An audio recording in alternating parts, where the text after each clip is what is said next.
আসসালামু আলাইকুম। কি অবস্থা সবার? আলহামদুলিল্লাহ, আমিও ভালো আছি। তো মোটামুটি বরাবর আরেকটা নতুন ভিডিও নিয়ে আসলাম। তো চেষ্টা করি যে সপ্তাহে একটা করে ভিডিও দেওয়ার জন্য। তো মোটামুটি এক সপ্তাহ থেকে আমার গাড়ির সাথে ওইভাবে কথাবার্তা নাই, দেখা সাক্ষাৎ নাই, খালি জাস্ট আমি আপনার হলো অনলাইনের মাধ্যমে গাড়িটা দেখি, জিপিএস এর মাধ্যমে আর কি।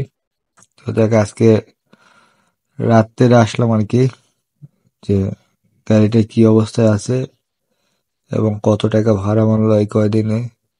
আর নতুন চাকা লাগাইছি এই অবস্থায় প্রথমেই আসলাম আর কি, যে নতুন চাকা লাগানোর পরে হয়তো আর কি ভিডিও করা হয় নাই।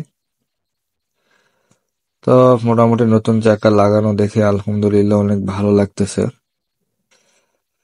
তো এদিকে আমার গাড়ি ধানের লোড করে আসছে সাপাহার থেকে।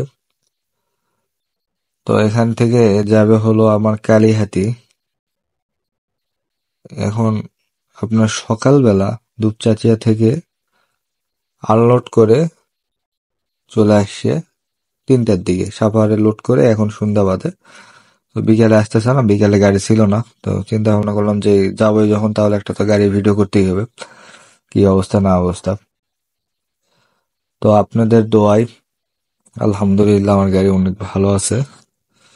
তো মোটামুটি বরাবর যে পাম্পে রাখা হয় ওই পাম্পে আর কি রাখি, গাড়ি রাখা আছে। তো এখানে এসে মোটামুটি আমরা যা দেখলাম যে আহ বরাবরই গাড়ি এই জায়গায় রাখা হয় আর কি। যাক আজকে আপনার গাড়ি যেহেতু কালীহাটে যাবে, তো এদিকে ড্রাইভার আমাকে বলতেছে যে দেখেন এই গাড়িটা আপনার একটা মানুষ মারছে সেদিন।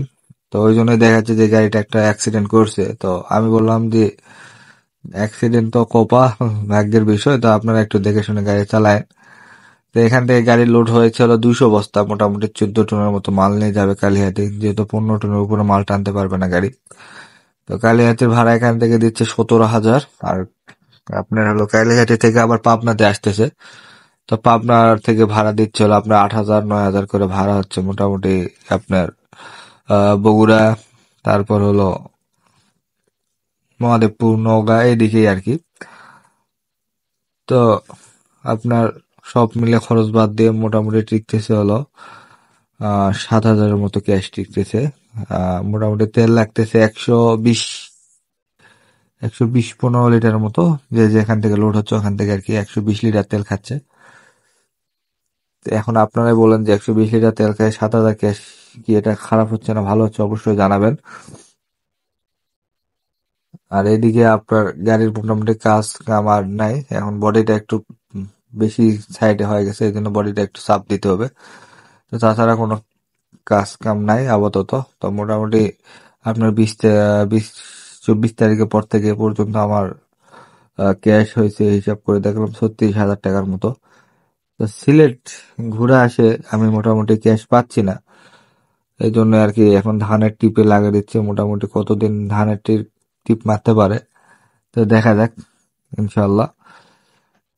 তো কোন এলাকায় ভাড়া কিরকম কি অবস্থায় চলতেছে গাড়ি, অবশ্যই কমেন্টে বেশি বেশি কমেন্ট করবেন আর ভিডিওটা অবশ্যই শেয়ার করে দিবেন, কারণ আমি নতুন মানুষ, সব জায়গার আপডেট যেন পাই। একবার ভাই বলতেছে যে আপনার ঢাকা থেকে রড মারে আর সিলেট থেকে আবার পাথর নিয়ে আসে, ওনার নাকি মোটামুটি ক্যাশ ভালোই টিকতেছে। তো আমার গাড়িটা ওইদিকে মারা হয় নাই, কারণ আমার এদিক থেকে মারতে হয়, এদিকে মার্কেট ধরতে হয় এই জন্য। কারণ এদিকে ধানের টিপ মারলে আবার পরের বার ধানের টিপ আসে, সিজনে 2 বার করে ধানের টিপ পাই, এই জন্য এদিকে মারা লাগে। আবার আমের টিপ আছে। যাক আপাতত মোটামুটি ক্যাশ কম পাচ্ছি, যদিও পরে সিজন টাইম আসলে ক্যাশ আলহামদুলিল্লাহ ভালো পাওয়া যাবে এই আশায় আর কি। আর গাড়িতে কষ্ট দিচ্ছি না। তো পিছনের চাকা আলহামদুলিল্লাহ ভালো আছে। এখন দেখা যাক, আল্লাহ ভরসা, 2-3 মাসের মধ্যে যদি চেঞ্জ করা লাগে এরকমই টার্গেট করা আছে। তো 2-3 মাসের মধ্যে আমি সামনের চাকা পিছনে দিব, আর পিছনে সামনে আর একটা নতুন জোড়া কিনে নিব। অবশ্যই কেমন হবে জানাবেন আপনারা। ওইদিকে আমার মামা ড্রাইভার, তো রাতের বেলা ওইভাবে ভিডিও করা হয় নাই, এতটুকু আপডেট দেওয়ার জন্য আর কি আপনাদের কাছে আসা, যে আমি কোথায় ভাড়া মারতেছি আর গাড়ি কেমন আছে এটা দেখার জন্যই। তো তো দেখ, আমার জন্য দোয়া করবেন, আমি যেন ভালো মতো গাড়িটা চালানো পারি ভাই। আমি হয়তো ছোট মানুষ, আমার জন্য আমি যেন গাড়িটা চালাতে পারি। আলহামদুলিল্লাহ মোটামুটি গাড়ি চালাচ্ছি, যেন গাড়িটা পরিশোধ করতে পারি। এই দোয়া সবাই আমার জন্য করবেন, আর সবাই সবার জন্য দোয়া করবেন যেন গাড়ি ভালো মতো চালাতে পারে সবাই।